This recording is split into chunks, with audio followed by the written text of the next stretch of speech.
Hi guys, so I don't know how this lighting is going to be, but I'm going to show you guys how I apply the Chanel Perfection Lumiere foundation, and the shade that I have is beige 40.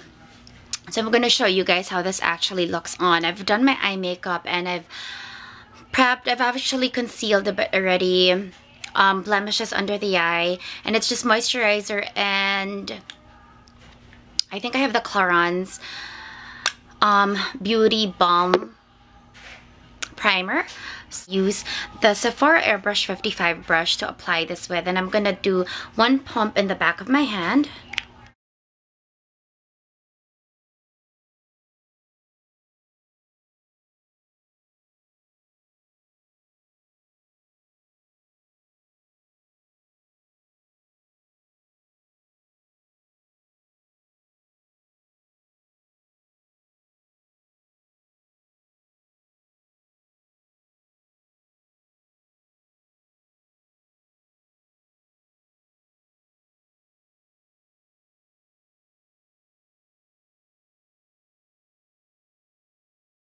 Just wanted to show you guys exactly how the finish would look on its own. So I'm gonna go up closer and show you guys.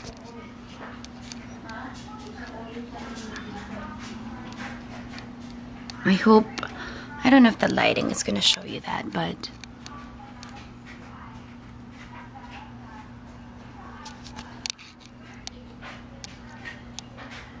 so it's not exactly matte, and I'll be back with a review.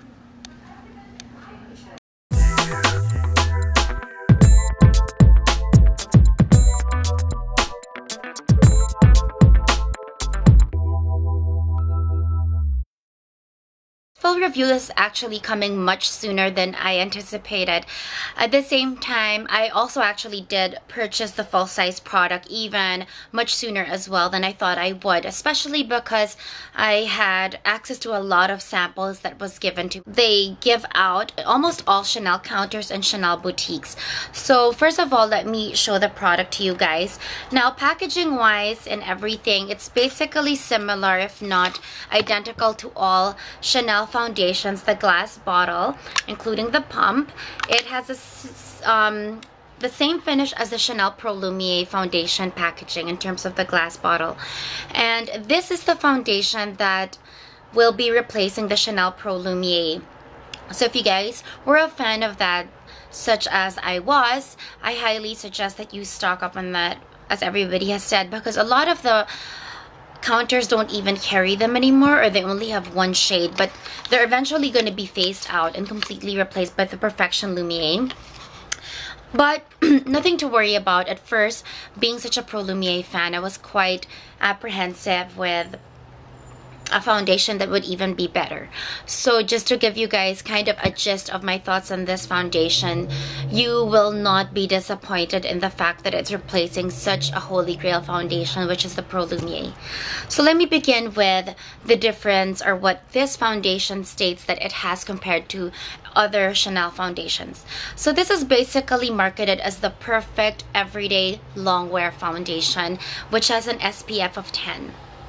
And it's actually called the Longwear Flawless Fluid Makeup. This retails for $55 US. So in Canadian dollars, it'll probably be about 65 without tax. Now, I've used the product probably in the past 3 to 4 days. I've used the samples every day. Certain days without layering any products with it, and other days I do layer other foundations with it. Today I didn't layer anything with it, and how it looks when I've worn it for quite a bit. This is the finish the foundation gives, and I've worn this for probably, it's almost 2, so I would say it's almost been 4 hours since I put this on. I only lightly set it with powder. Basically that's about it. Nothing else really with the foundation. So the finish of your skin, or the skin finish, will look very similar to this. Now, as you can see, well, I have highlighted, but this foundation is not exactly matte. When you first apply it, it looks more matte than it actually wears throughout the day. Although it's not as matte as like Matte Lumiere or Makeup Forever Matte Velvet. It does have a more natural look to it. It's not as satiny as the Pro Lumiere. It's somewhere in between a matte and satiny. I think that's the best way I can describe this foundation.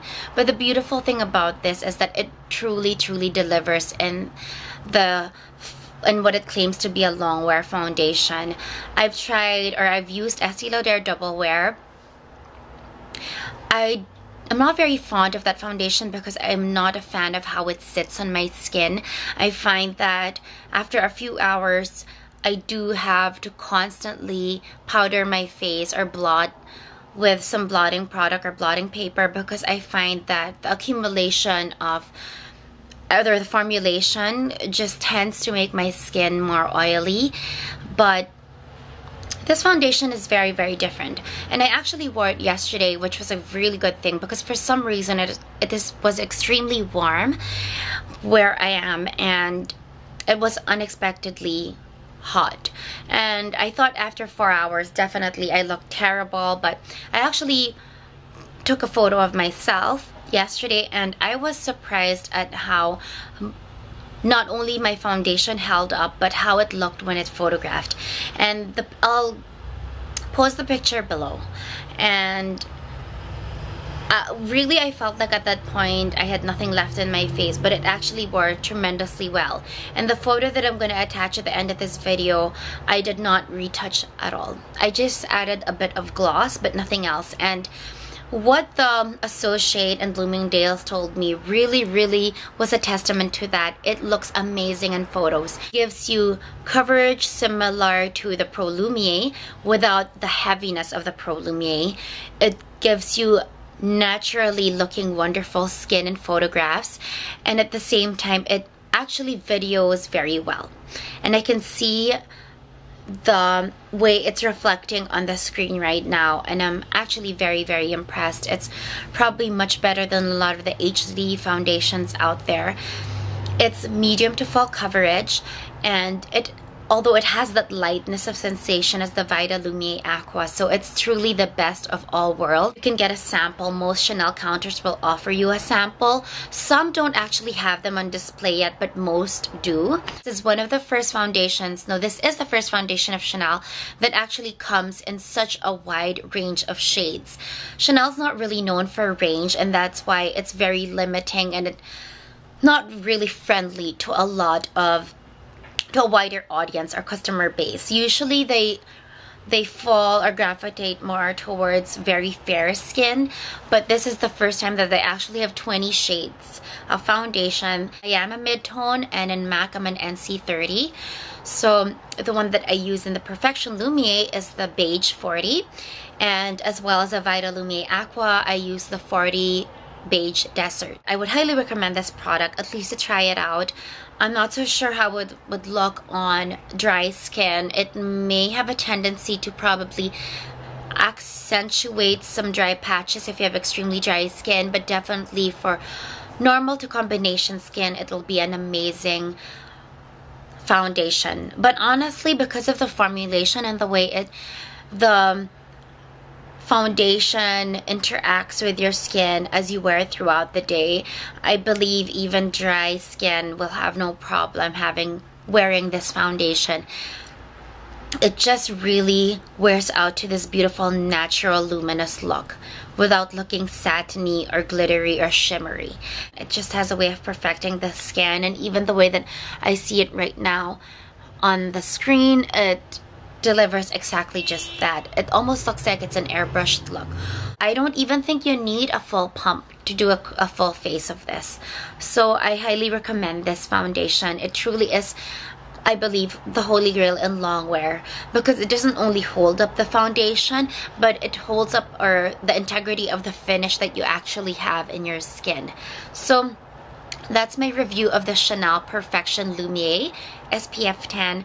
It's available now. It was just released this week. I highly recommend it. I think it would look amazing for all skin types, and with a wide range, I think it's going to be friendly to a lot more than just the typical Chanel clientele. So I hope that was interesting for you guys. Thank you for watching, and I hope you guys have a great day or a great evening.